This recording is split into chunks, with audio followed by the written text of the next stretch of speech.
शुरुआत कर लेते हैं अपने इस खास प्रोग्राम की जनसंख्या पर सवाल। दुनिया की आबादी आज 8 अरब हो जाएगी। संयुक्त राष्ट्र की रिपोर्ट के मुताबिक नए अनुमानों से पता चला है कि 2030 तक वैश्विक आबादी करीब 8.5 अरब पहुंच जाएगी। संयुक्त राष्ट्र ने 2050 तक दुनिया की जनसंख्या 9.7 अरब और 2100 तक 10.4 अरब होने की गणना भी की है। ज्यादातर उन देशों में ही जन्म दर में बढ़ोतरी देखी जा रही है जहां प्रति व्यक्ति आय बेहद कम है। संयुक्त राष्ट्र की इस गणना के मुताबिक 2023 में भारत के नाम एक और उपलब्धि हो जाएगी और चीन को पीछे छोड़ते हुए देश में दुनिया में सबसे ज्यादा आबादी वाला देश भारत बन जाएगा। यूएन की रिपोर्ट के मुताबिक 2022 में दुनिया में सबसे ज्यादा आबादी वाले 2 क्षेत्र एशिया से हैं। इनमें दक्षिण पूर्वी एशिया और मध्य दक्षिणी एशिया क्षेत्र शामिल है। इन 2 क्षेत्रों में भी ज्यादा आबादी का कारण चीन और भारत है। दोनों ही देशों की आबादी का अनुमान 1.4 अरब से ज्यादा लगाया गया है। 2050 तक दुनिया की आबादी में होने वाली बढ़ोतरी 8 देशों पर केंद्रित रहेगी। इसमें भारत, पाकिस्तान, कांगो, मिस्र, इथियोपिया, नाइजीरिया, फिलीपींस और तंजानिया शामिल हैं। लेकिन चिंता की बात यह है कि 1950 के बाद पहली बार ऐसा दौर आया है जब जनसंख्या बढ़ने की रफ्तार बेहद धीमी हो गई है। 2020 में जनसंख्या बढ़ोतरी की दर 1% से भी कम रही है। जनसंख्या को लेकर 2022 में सामने आए संयुक्त राष्ट्र के इस अनुमान के मुताबिक पिछले कुछ दशकों में कई देशों में प्रजनन क्षमता तेजी से गिरी है। विश्व की आबादी का 2/3 हिस्सा ऐसे क्षेत्र में रहता है जहां महिलाओं की प्रजनन दर 2.1% से भी कम है। दुनिया की आबादी को 7 अरब से बढ़कर 8 अरब होने में 12 साल का वक्त लगा, लेकिन अब 8 अरब से इसे 9 अरब होने में करीब 15 साल का समय लगेगा। इससे पता चलता है कि दुनिया में जनसंख्या वृद्धि की दर में कमी आ रही है। संयुक्त राष्ट्र के मुताबिक 61 देशों या क्षेत्रों की आबादी में 2022 और 2050 के बीच 1% की कमी होने का अनुमान है। इसका कारण प्रजनन क्षमता के निरंतर कमी आना और कुछ मामलों में प्रवासी जीवन की मजबूरी को भी बताया जा रहा है। जनसंख्या वृद्धि आंशिक रूप से तब होती है जब मृत्यु दर में गिरावट होती है। वैश्विक स्तर पर देखें तो मृत्यु दर में भी गिरावट आई है। 2019 की गणना के मुताबिक दुनिया की एवरेज मृत्यु दर 72.8 साल है। 1990 के बाद से इसमें करीब 9 साल की बढ़ोतरी हुई है। ये 2050 तक करीब 77.2 साल पहुंच सकती है। यानी आने वाले समय में मृत्यु दर कम हो जाएगी और इंसान की औसत आयु में बढ़ोतरी होगी।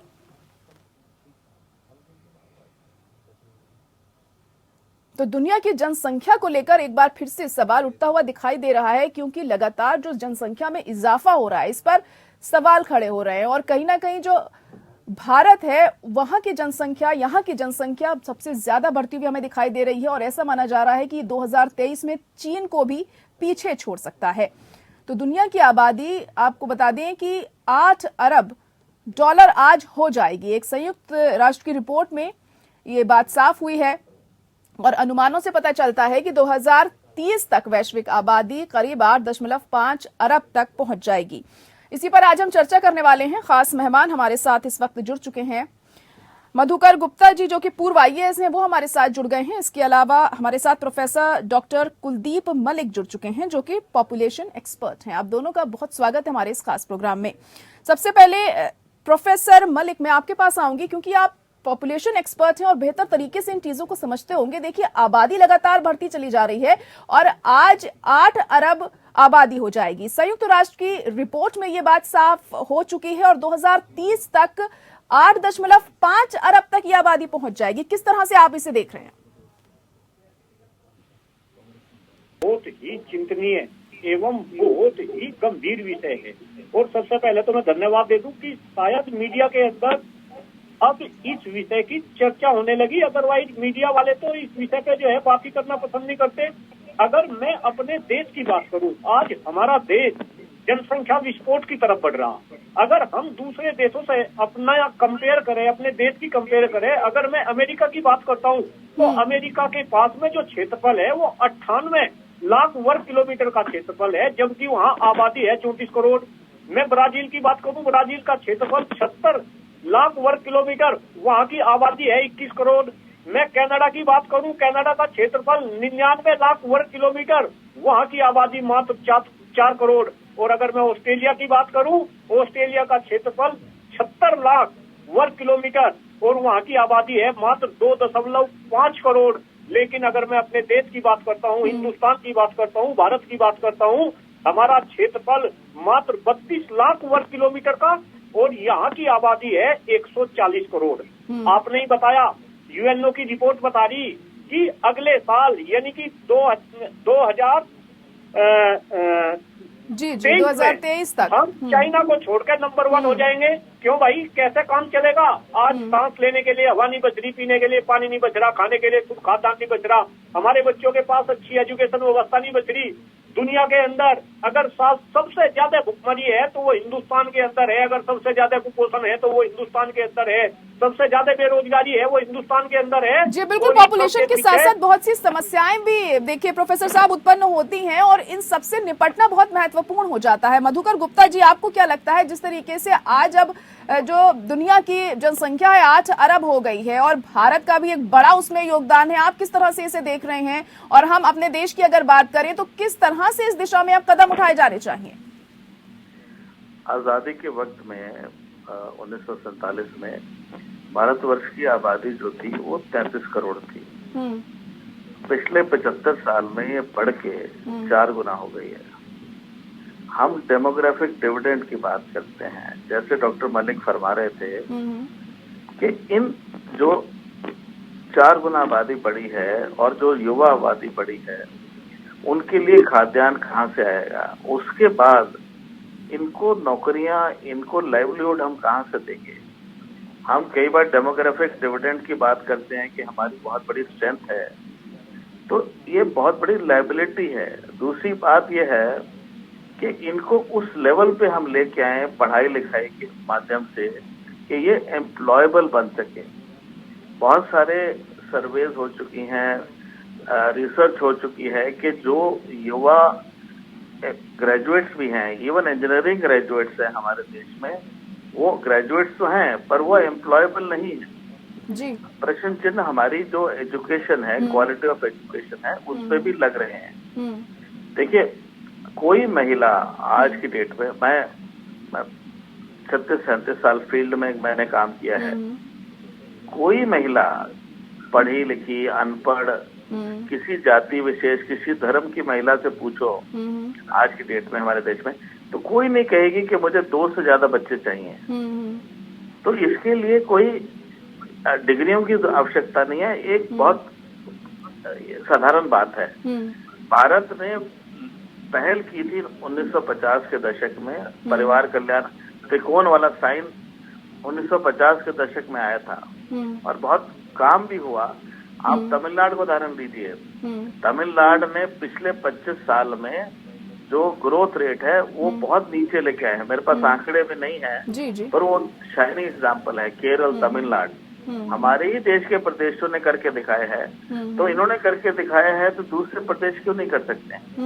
उत्तर प्रदेश, बिहार, जी बिल्कुल। और मधुकर जी, जैसे कि आपने एक बात यहाँ पर कही कि जो महिलाएं हैं वो नहीं चाहती हैं, भले पढ़ी लिखी हों या फिर ना पढ़ी लिखी हों, 2 से ज्यादा बच्चे नहीं चाहती हैं, लेकिन जो रूरल प्लेसेस हैं, जो थोड़े गंवाई इलाके हैं, उन जगहों पर हम देखते हैं कि आज भी बच्चे पैदा हो रहे हैं और काफी एक परिवार में 4-4, 5-5 बच्चे आज भी हैं। इस बात को नकारा नहीं जा सकता है। तो वहां पर क्या जागरूकता की कमी की वजह से ऐसा होता है? ये क्या वजह हो सकती है? कई बार लड़के के वजह से भी ऐसी स्थितियां बनती हैं।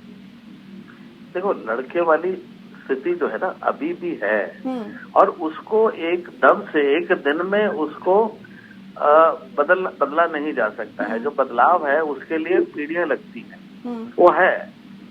परंतु जो महिलाएं हैं वो जागरूक हैं कि अगर बच्चा नहीं, लड़का नहीं है तो लड़कियों को पढ़ाया जाए, उनको सक्षम बनाया जाए। आज की डेट में ऐसा नहीं है कि जो माँ बाप हैं केवल लड़के पे ही डिपेंडेंट हैं, लड़कियां भी संभालती हैं। तो इसमें उनको जो महिलाएं ग्रामीण परिवेश में हैं या स्लम एरियाज में हैं या जो निर्भर हैं अपने पतियों पे रोजी रोटी के लिए, उनको थोड़ा सपोर्ट की आवश्यकता है। उनको अगर रोजगार इनफॉर्मल सेक्टर में प्रोवाइड किया जाता है तो उससे भी, देखिए, जो महिला के पास रोजगार है उसकी सोच का तरीका अलग है, वो डिपेंडेंट नहीं है। तो आर्थिक इंडिपेंडेंस अगर मिलती है महिलाओं को या हम किसी तरीके से उनको सपोर्ट करते हैं तो मैं पढ़ाई लिखाई भी एक मिथ्या जनक बात है। अवेयरनेस और पढ़ाई लिखाई में बहुत फर्क है। कोई भी महिला, मुझे तो आज की डेट में कोई महिला जिससे मैं सवाल करूं, कोई महिला नहीं कहेगी कि मुझे 2 से ज्यादा बच्चे चाहिए। जी। ऐसी भी महिलाएं हैं। जी जाहिर तौर पर कई बार ना प्रेशर भी होता है महिलाओं के ऊपर इस तरह के कदम उठाने को लेकर। प्रोफेसर कुलदीप, आपको क्या लगता है, क्या बड़ी वजह इसके पीछे है कि जो थोड़े रूरल इलाके हैं, जो गांव वाले इलाके हैं, वहां पर ज्यादा बच्चे हमें देखने को मिलते हैं परिवारों में, और कहीं ना कहीं जो एक जनसंख्या हमारे देश की बढ़ रही है वो इसके पीछे एक बड़ी वजह हो सकती है? आपको मेरी आवाज पहुंच रही है? आ रही है? नहीं, कुलदीप जी तक मेरी आवाज शायद नहीं पहुंच रही है। जी मधुकर जी, मैं आपसे यही सवाल जानना चाहूंगी, चलिए आगे, कि अब क्या लग रहा है कि अब किस तरीके से सरकार को अहम कदम यहाँ पर उठाने चाहिए, क्योंकि जरूरी यहाँ पर हो जाता है इसको कंट्रोल करना, किस तरीके से इसे कंट्रोल किया जाए। तमाम तरह की जो योजनाएं हैं वो तो लाई जाती हैं, लेकिन अमली जामा उन्हें पहनाने की जब बात आती है तो स्थिति कुछ और ही होती है। तो अब किस तरीके से आगे रणनीति बनाई जानी चाहिए ऐसे में? रणनीति बहुत सिंपल है। जो परिवार कल्याण कार्यक्रम है उसमें प्राइवेट हॉस्पिटल्स, प्राइवेट प्रैक्टिशनर्स को पैसा दे दिया जाए ताकि जिस महिला को, जिस पुरुष को नसबंदी करानी है, ऑपरेशन कराना है या फैमिली प्लानिंग मेथड्स को अपनाना है, उसमें बिना खर्च के और हाई क्वालिटी अटेंशन उनको मिलनी चाहिए। अनफॉर्चुनेटली क्या हुआ कि 60s के दशक में जो ऑपरेशन किए जाते थे, आज भी 99% ऑपरेशन नसबंदी के महिलाओं पे होते हैं, पुरुषों पे नहीं होते हैं। और उसके साथ साथ जो प्राइवेट हॉस्पिटल्स हैं उनको हम प्रोत्साहित नहीं करते हैं। सरकार उनको साधन उपलब्ध कराए कि भैया आपको फ्रीडम है कि आप सरकारी साधनों का उपयोग करें या प्राइवेट हॉस्पिटल्स में जाएं। वो अब कोई बहुत ज्यादा खर्चा नहीं है। क्वालिटी ऑफ केयर जो है ना, क्वालिटी ऑफ केयर एक चिंताजनक बात है और तब से इसी कारण ये सबसे कमजोर कड़ी रही है परिवार कल्याण कार्यक्रम में।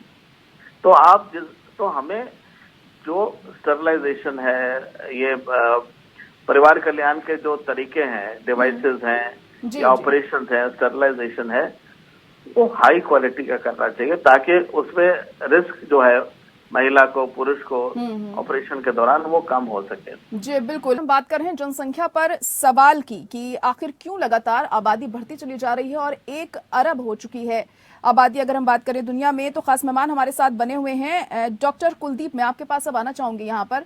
देखिए 1950 के बाद पहली बार ऐसा दौर आया जब जनसंख्या बढ़ने की रफ्तार बेहद धीमी हुई, अगर हम वर्ल्ड वाइड देखें तो, पूरी दुनिया की अगर हम बात करें तो। लेकिन भारत में लगातार जो आबादी है वो बढ़ती चली जा रही है। क्या वजह इसके पीछे आप मान रहे हैं? क्योंकि जो दूसरे देश के लोग हैं वो इस चीज को समझ रहे हैं, मगर हमारे देश के लोगों को समझने में थोड़ी दिक्कत पेश आ रही है, क्या कारण? देखिए मैडम, आप बिल्कुल सही कह रहे। अगर मैं पूरी दुनिया के अंदर हिंदुस्तान की बात करूं तो हिंदुस्तान एक ऐसा देश रहा जिसने सबसे पहले बढ़ती हुई जनसंख्या के ऊपर परिवार नियोजन अपने देश के अंदर जो है लेकर आए।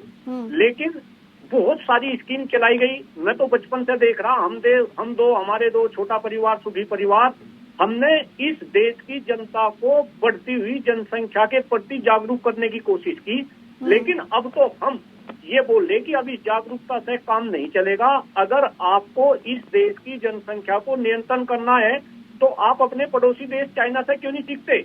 1979 में चाइना ने 1 चाइल्ड पॉलिसी अपने देश में लागू की और उसका कारण रहा कि चाइना ने अपने यहाँ पे 40 करोड़ बच्चों को पैदा होने से रोका।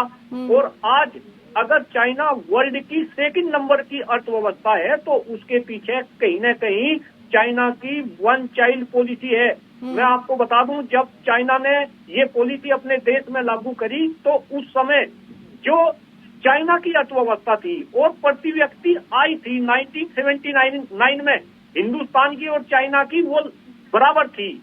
यानी संसाधन और क्षेत्रफल चाइना के पास हमसे 3 गुना ज्यादा थे, लेकिन प्रति व्यक्ति आय और अर्थव्यवस्था बराबर थी। यानी कि हम चाइना से अर्थव्यवस्था के मामले में कहीं न कहीं 3 गुना आगे थे। लेकिन चाइना ने तो जनसंख्या को कंट्रोल कर लिया और वो तो वर्ल्ड की 2nd नंबर की जो है आज अर्थव्यवस्था बनाने में कामयाब होगा।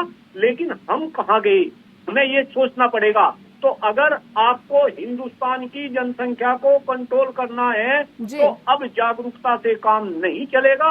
आपको देश में जल्द से जल्द और सख्त से सख्त जनसंख्या नियंत्रण कानून बनाना पड़ेगा। ये बात सभी बुद्धिजीवी लोगों को समझनी चाहिए, ये बात देश की सरकार को समझनी चाहिए। और मैं आपके चैनल के माध्यम से ये बात और बता दूं कि सरकार में भी कुछ लोग हैं, अभी फर्टिलिटी रेट की बात होने लगी कि भाई फर्टिलिटी रेट जो है स्टेबल होगा। आप उसके ऊपर भी देखो कि फर्टिलिटी रेट किसका स्टेबल होगा।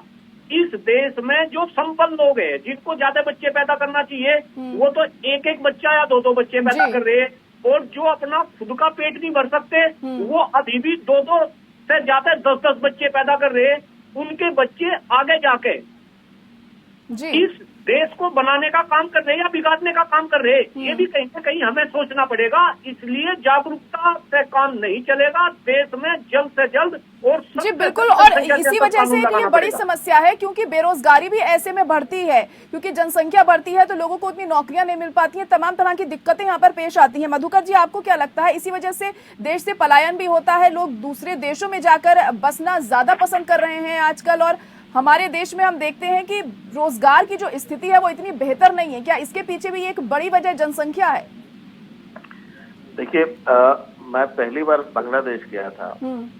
25% दुनिया की आबादी साउथ एशिया में रहती है, जिसमें से 16-17% भारत में रहती है। तो 5-6 मुल्कों में 25% आबादी है दुनिया की।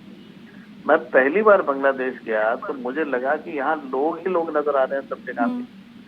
तो अगर मेरी स्थिति ऐसी थी बांग्लादेश में जाके, तो एक अमेरिका या यूरोप से आदमी इंडिया में आता है तो उसको क्या लगता होगा, उसका दम घुटता होगा। देखिए, जैसे मैंने पहले कहा, 2 चीजें बहुत जरूरी हैं। एक पॉलिसी इंटरवेंशन, मलिक साहब भी कह रहे थे। अब वो पॉलिसी डेमोक्रेसी में इस तरह की लेके आना बड़ा डेंजरस है। अब उसमें माइनॉरिटीज भी हैं, बहुत सारे दीगर मुद्दे हैं, तो इट्स नॉट इजी। अच्छा, चाइना में मैं कई मरतबा चाइना गया, तो जो वन चाइल्ड पॉलिसी के एक्सपर्ट्स हैं उनसे भी मेरी बातचीत हुई। अब वहां पे भी बड़ी कठिनाई हुई, लोगों ने बड़ी तकलीफ से वो निकले हैं। परंतु अच्छी बात यह है कि अब उन्होंने डिसकंटिन्यू कर दी है पॉलिसी। डिसकंटिन्यू करने के बाद भी, उसके बाद भी लोग 2 बच्चे नहीं कर रहे हैं। प्राय कम लोग हैं जो 2 बच्चे कर रहे हैं। वन चाइल्ड पॉलिसी का अर्थ ये नहीं है कि 2 बच्चे नहीं किए जा सकते हैं। उसमें 2 बच्चे या 2 से ज्यादा किए जा सकते थे, पर उनको जो सरकार सुविधाएं मुहैया कराती थी वो डिसकंटिन्यू हो जाती थी। तो one child policy doesn't mean, तो इसलिए इसको एजेंडा पे तो लेके आना चाहिए हमारे मुल्क में। 1 चाइल्ड ना करें, 2 चाइल्ड कर दें, तो उसके दूरगामी परिणाम होंगे। पर जैसे मैंने पहले कहा, where the rubber hits the road, बातें अपनी जगह है। तो आपको ये नहीं लगता है कि सख्ती से जनसंख्या नियंत्रण कानून लाना चाहिए? Let me finish. जी। उस पर आ रहा हूँ मैं। उसके बारे में चर्चा तो जरूर चालू करनी चाहिए। चर्चा करेंगे तो उस दिशा में बढ़ेंगे। अच्छा, चर्चा जब चालू होगी तो अवेयरनेस भी बढ़ेगी और चर्चा का मुद्दा तो बनेगा ना। आज की डेट में तो चर्चा का मुद्दा ही नहीं है। जैसे कि मलिक साहब ने कहा कि 50s में ये बड़ा चर्चा का मुद्दा था, 60s में था, उसके बाद इमरजेंसी में, मतलब डेमोक्रेसी में थोड़ा हम जबरदस्ती करते हैं तो रिएक्शन आता है। तो बिना जबरदस्ती किए अगर हम चर्चा चालू करते हैं पार्लियामेंट में, जो स्टेट्स में उनकी जो विधानसभा है वहां पे या अन्य जगह पे, तो ये फोरफ्रंट पे, एजेंडा पे, नेशनल एजेंडा पे ये बात आएगी। उससे अवेयरनेस भी बढ़ेगी। उसके साथ साथ जैसे मैंने पहले कहा, सबसे बड़ी समस्या ये है कि औरत को डर लगता है कि मैं नसबंदी के ऑपरेशन के लिए जाऊं, मैं बचूं या नहीं बचूं। देखिए, ये बहुत जी बिल्कुल, हाई क्वालिटी की होनी चाहिए टेक्नोलॉजीज, जैसे कि आपने पहले भी बताया, और अगर हाई क्वालिटी की होंगी तो लोगों को डर भी नहीं लगेगा अगर कहीं कोई चीज गलत नहीं होगी। तो आप दोनों का बहुत शुक्रिया हमारे साथ जुड़ने के लिए इस खास पेशकश में। तो बिल्कुल अब देखना होगा कि आने वाले दिनों में किस तरीके से अहम कदम यहाँ पर उठाए जाते हैं, क्या सख्ती बरती जाती है जनसंख्या को काबू करने के लिए। लेकिन ये तमाम ऐसी चीजें हैं जिन पर गहन चिंतन करने की जरूरत है, चर्चा करने की जरूरत है, और बेहद गंभीर मसला है ये, क्योंकि तमाम तरह की ऐसी समस्याएं होती हैं जो पैदा होती हैं जनसंख्या जब नियंत्रण में नहीं होती है। तो और इसी के साथ हमारी इस खास पेशकश में इतना ही। मुझे दीजिए इजाजत, नमस्कार।